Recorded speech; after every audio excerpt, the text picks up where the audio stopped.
Despite being one of the earliest areas our Tarnished is likely to visit in the lands between, Stormveil Castle stands as one of my favorite spots in all of Elden Ring. From the foreboding monolithic walls of the castle itself, to the tempestuous clouds and stormhawks dominating the sky above, Stormveil is definitely a vibe. But somehow, despite having explored this location across numerous playthroughs, I never noticed something.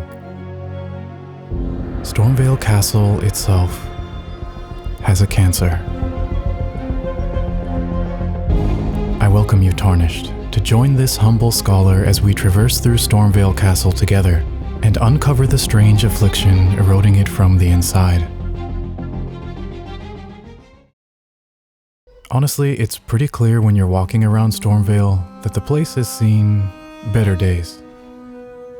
But as someone who tended to just run straight up through the front gate, Unga Bunga style, I never fully realized the gravity of the situation. Even on playthroughs where I went around the side path, I always just thought that these holes in Stormveil's walls were just holes. What I assumed was the result of the place falling into disrepair under Godrick's less than ideal rule. At least that's what I thought.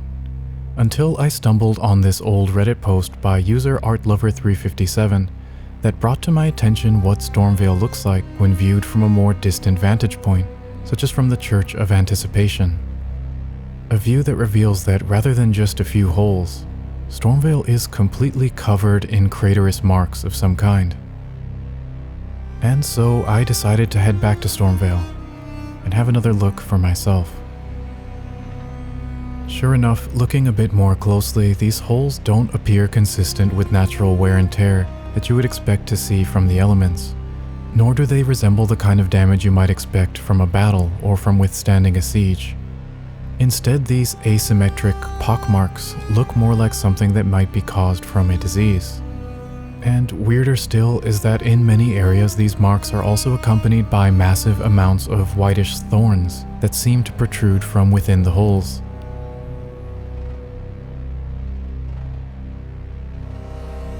And it gets stranger still when you see that in some places the stones of the castle have been displaced entirely, exposing the inner contents of the walls that have seemingly mutated into this swelling, organic, flesh-like material.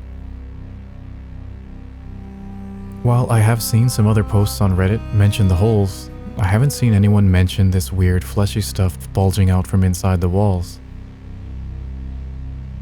It's almost like the castle itself is changing into living tissue.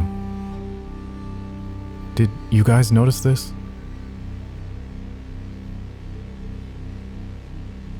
And it's not only the castle that's being affected by these strange symptoms.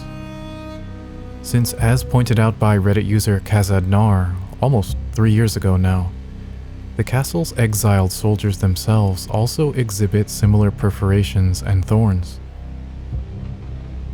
And these encompass not only their weapons and armor, but also seem to be eating away into their bodies themselves.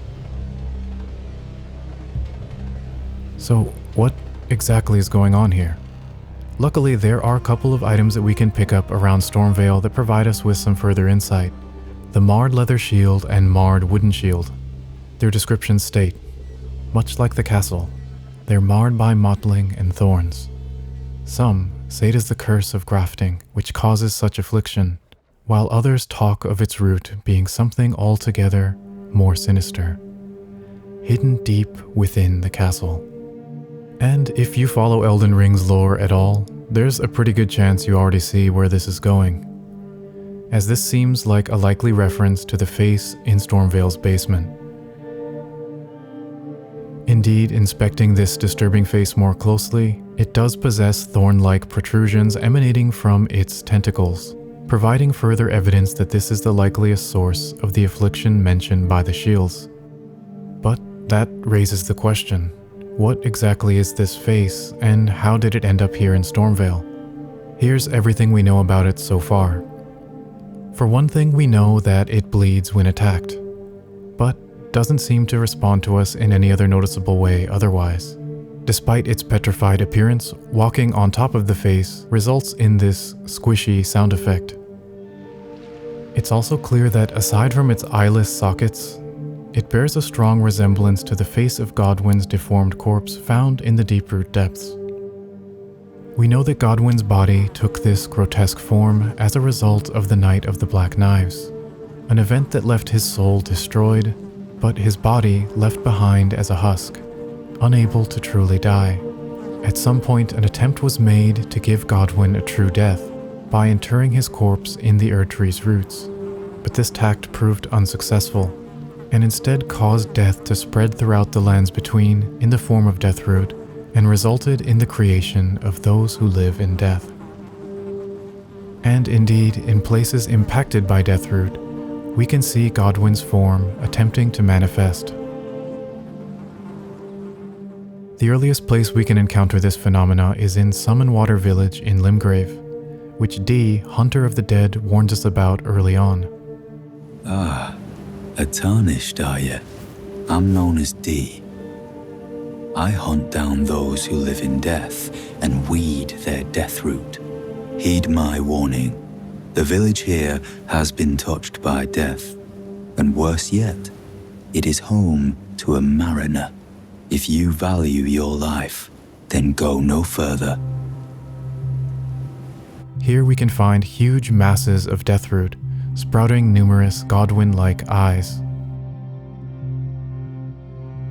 But this is far from the only example, as Godwyn's visage also disturbingly appears even more clearly in other places, such as on the item the Prince of Death's pustule, which we find near the corpse in Stormvale.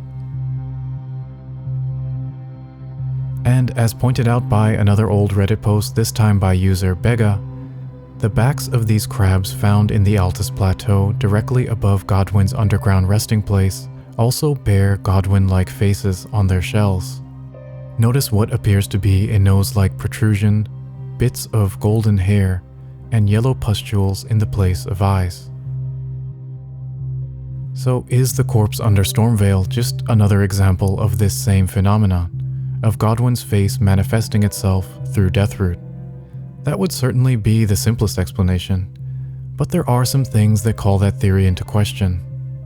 For one thing, if Godwyn's corpse in the Deeproot depths is indeed the origin of all these faces, one would expect there to be other examples closer to the source. It seems a bit strange that the area directly above Godwyn in the Altus Plateau would only manifest in terms of some infected crabs, while the geographically distant Stormvale Castle, meanwhile, has this giant face that is spreading malignancy in a much more severe way. Another thing that seems to stand in the way of the Deathroot theory is that for some reason there aren't any signs of Deathroot around Stormvale at all. For example, although there are lots of tree roots visible near the face in the basement, these are oddly clean, lacking the characteristic formation of eyes and the buzzing flies as seen in other places. And the same thing can be said of Stormvale's thorns, which seem quite unlike the ones associated with Deathroot. Notice that while Deathroot does sometimes have thorn-like protrusions, when viewed closely these actually resemble fly wings. While the thorns in Stormvale, meanwhile, look quite normal by comparison. And finally, although I'm not really too sure what to make of it, I think it's worth pointing out that the Stormvale face isn't only a face at all, but rather seems to be attached to a large body that is obscured by the surrounding walls. All that being said though, I think it's pretty undeniable that this corpse is tied to Godwyn in some way. The resemblance is just too strong, and Roger's account of the corpse is quite clear. The misshapen corpse under Stormvale. That is a sacred relic of the Black Knives plot, as that famed night of assassination is known. And so we're left with the question, if not Deathroot, how did it make its way to Stormvale Castle? And one thing that I think might give us some insight here is the term that Roger uses to refer to the corpse, calling it a sacred relic. While the word relic is often used interchangeably with words like treasure or artifact, particularly in games, relics are actually a bit more specific in that they usually consist of the physical remains of venerated figures that have been preserved for the purpose of worship. For instance, the Catholic Church actually has an official ranking system for relics, with the highest class being reserved for the bodies or body parts of deceased saints. And so here's an idea that I just want to kind of throw out there and hear your guys' thoughts on. We know that Godric, the current ruler of Stormvale, seems to venerate Godfrey and the Golden Lineage. Godric himself is of the Golden Lineage, albeit distantly, and we can find a painting of Godfrey prominently displayed in Stormvale's dining hall, likely evidencing Godric's respect for Godfrey. We also know that Stormvale wasn't always Godric's home. He at one point used to live in Leyndell, but was forced to flee from the capital, taking whatever he could with him. Or as the item Marika's Mischief states, when Godric was hounded from Leyndell, the royal capital, this was one of a multitude of treasures he took with him. However, despite having taken a multitude of treasures, we aren't really shown or told what else he may have carried with him from the capital. And so I can't help but wonder, is it possible that Godric also brought with him a relic, a literal piece of Godwyn's malformed corpse? Maybe he carried this relic with him to Stormvale with the intent of someday using it for grafting. In its current huge form, it's obviously too big to have been carried, but perhaps it started off as just a small piece of Godwyn's flesh, a limb, or another appendage, and eventually grew into its current size. This lack of a direct link to the Deathroot and to Godwyn's actual corpse in the Deeproot depths might help to explain its lack of eyes, as from what we can tell, only Godwyn's actual body and its network of connected Deathroots manifest eyes, while disconnected faces like the one on the Prince of Death's pustule and on the crab shells do not.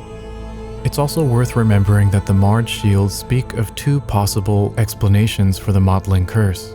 Some say it is the curse of grafting which causes such affliction, while others talk of its root being something altogether more sinister, hidden deep within the castle. At first, this seems to present an either-or situation. Either grafting is the cause, or the corpse is the cause. But maybe instead both explanations are true to a degree.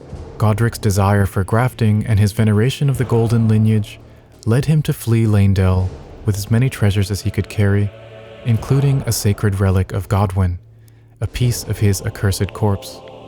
Perhaps so that through the power of grafting, he would one day be able to return to the capital and reclaim the throne in the name of the Golden Lineage. But instead, Godwyn's curse slowly ate away at Stormvale and its soldiers, ensuring that Godric's ambition would never amount to anything more than an unfulfilled dream. I am the Lord of all that is golden, and one day we'll return together to our home, bathed in rays of gold. But what do you guys think? I'm still actually reading through lots of other interesting theories on this topic, and I'm genuinely curious to hear your thoughts in the comments. I'm willing to bet that we're going to be learning more about Godwyn when the Shadow of the Erdtree DLC releases, so now is a pretty fun time to try and speculate. If you enjoyed this video, don't forget to like and subscribe, and hit the bell so you don't miss the next one. It really helps out the channel a lot, and I genuinely appreciate it.